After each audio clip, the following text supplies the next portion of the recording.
नमस्कार मित्रांनो, आज आपण तुंगारेश्वर देवस्थान येथे जाण्यासाठी निघालो आहोत।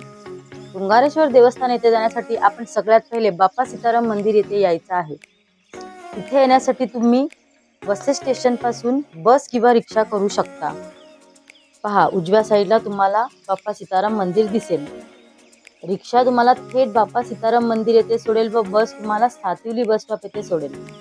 तिथून पुढे तुम्ही चालत किंवा रिक्षाने येऊ शकता। बाप्पा सीताराम मंदिर पासून आपण पायी चालत, रिक्षाने व जीपने जाऊ शकतो। पण मला असं वाटतं की या निसर्गाच्या वातावरणात आपण मित्रांसोबत व फॅमिली सोबत गप्पा मारत जायला हवं। पण जर तुमच्या सोबत एखादी अशी व्यक्ती असेल ज्यांना चालण्याचा त्रास असेल किंवा ते वयस्कर असतील तर तुम्ही त्यांना रिक्षा किंवा जीपने नेऊ शकता। मी इथे स्थायिक आहे म्हणून मी हा व्हिडिओ बाप्पा सीताराम मंदिर पासून चालत जात सुरू केला आहे। मित्रांसोबत गप्पा मारत चालत जाण्यात, आजूबाजूला वातावरण निसर्गरम्य बघत जाण्यात जी मजा आहे ती रिक्षाने किंवा जीपने जाण्यात नाहीये। बाप्पा सीताराम मंदिर येथून जर मी चालत निघाली तर मला जास्तीत जास्त 40 मिनिटे लागतात। 40 मिनिटात मी मंदिराजवळ पोहोचते।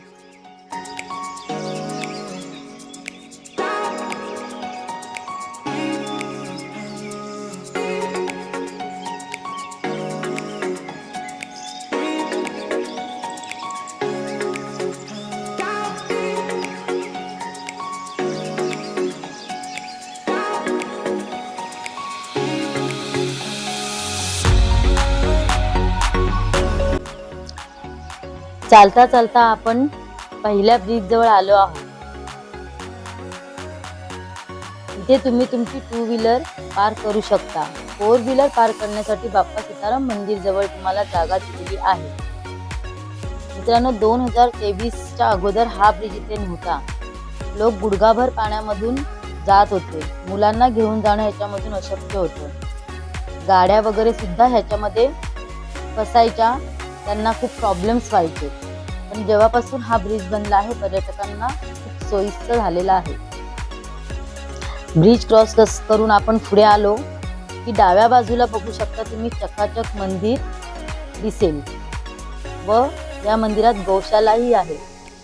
तिथेही जाऊन तुम्ही दर्शनाचा लाभ घेऊ शकता।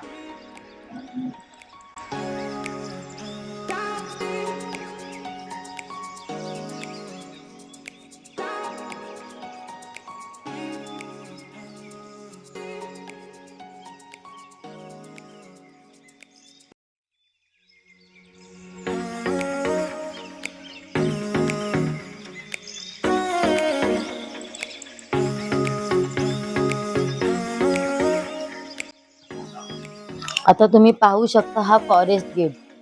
हा गेट तुंगारेश्वर वन्यजीव अभयारण्य आणि संजय गांधी राष्ट्रीय उद्यान म्हणजेच बोरिवली नॅशनल पार्क द्वारे उभारण्यात आला आहे। याचं मागचं कारण असं आहे की हा जंगलाचा एक भाग आहे, बोरिवली नॅशनल पार्क मध्ये येतो। हा गेट आणि दोन्ही ब्रिज हे तुंगारेश्वर वन्यजीव अभयारण्य व संजय गांधी राष्ट्रीय उद्यान द्वारे बांधण्यात आला आहे। आपल्याला इथे खूप सारे सूचना फलक दिसतील। हे या सूचना आपल्या जंगलाचं सौंदर्य कायम ठेवण्यासाठी मदत करतात।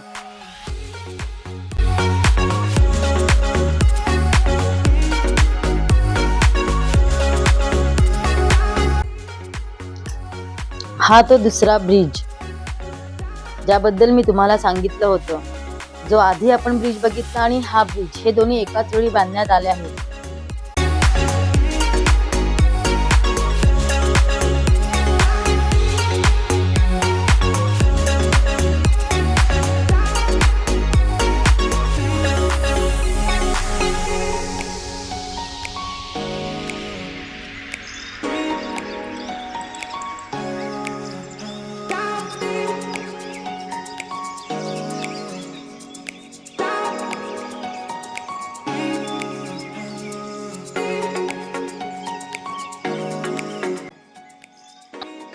ब्रिज क्रॉस करून थोडे पुढे अंतरावरती चालत आम्ही निघालो होतो। तितक्यात एक रिक्षा आली आणि आमच्या अंगावर चिखल उडवून गेली.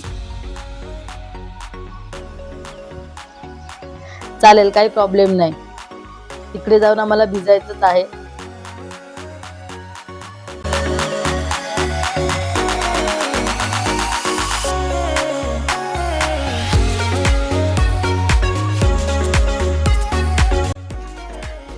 इथे खूप सगळे छोटे स्टॉल व चहा नाश्ता करण्यासाठी दुकाने आहेत, जिथे तुम्ही काही जाऊन खायला घेऊ शकता. फॉरेस्ट गेटच्या पुढे गेलात की तुम्हाला तिथे नेटवर्कचा प्रॉब्लेम होईल, त्यामुळे UPI पेमेंट करता येणार नाही, म्हणून तुम्ही सोबत थोडीशी कॅश घेऊन जावा.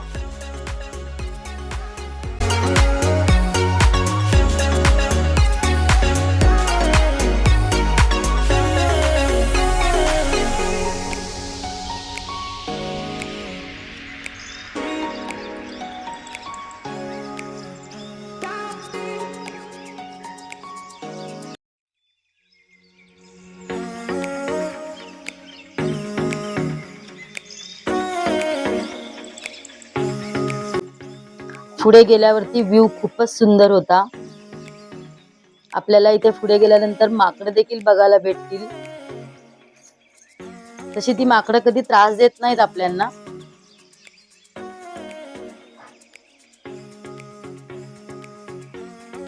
बघा.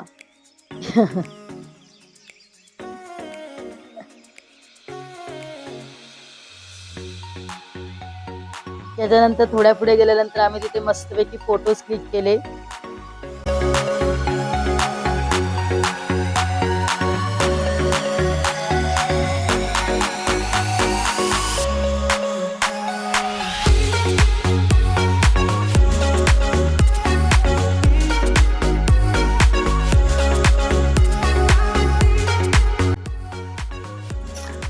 आता मी तुम्हाला या जागेचा इतिहास सांगते आहे. असं मानलं जातं की तुंगा नावाचा एक राक्षस इथे राज्य करायचा. तो इथल्या ऋषींना त्रास द्यायचा.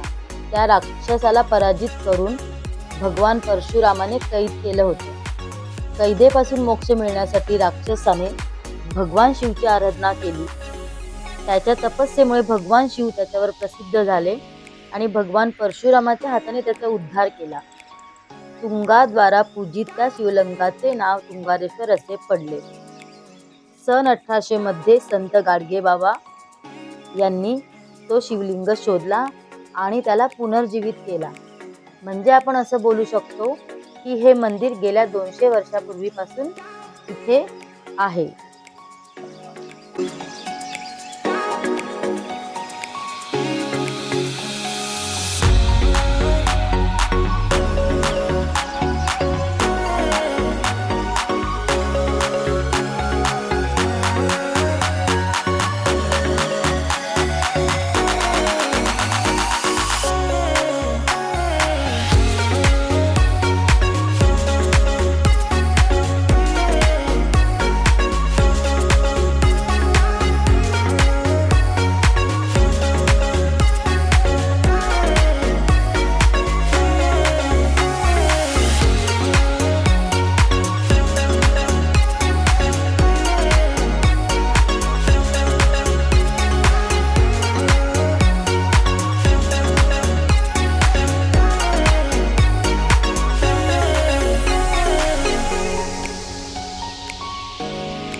फायनली आपण मंदिराजवळ पोहोचलो आहोत.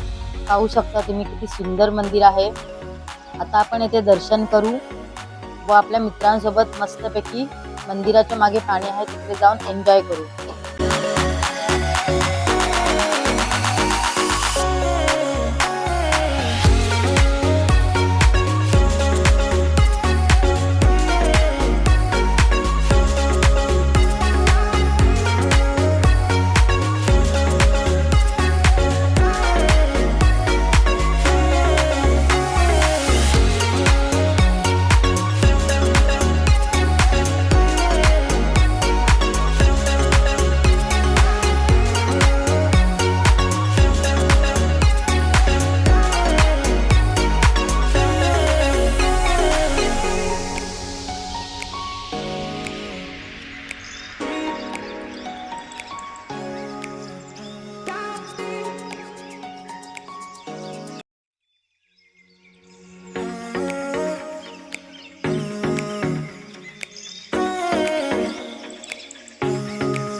चला तर मित्रांनो, धन्यवाद माझा व्हिडिओ बघितल्याबद्दल.